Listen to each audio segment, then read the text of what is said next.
ba magkaiba ang Diyos ng Muslim at ang Diyos ng Kristiyano? Alam mo kapatid, ang sabi ni Apostol Pablo sa 4:8 ng Galacia, ganito, pakibasa kapatid na Daniel.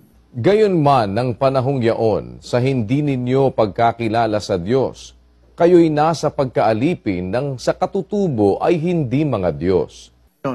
Pagka hindi mo nakikilala yung Diyos, maaaring nasa pagkaalipin ka ng hindi talagang Diyos. Basahin natin sa English yan, kapatid na Daniel. Howbeit then, when ye knew not God, ye did service unto them which by nature are no gods. Hindi talagang tunay na Diyos eh. Ngayon, merong tunay na Diyos. Sa mundo, maraming kinikilalang Diyos ang mga tao, kapatid.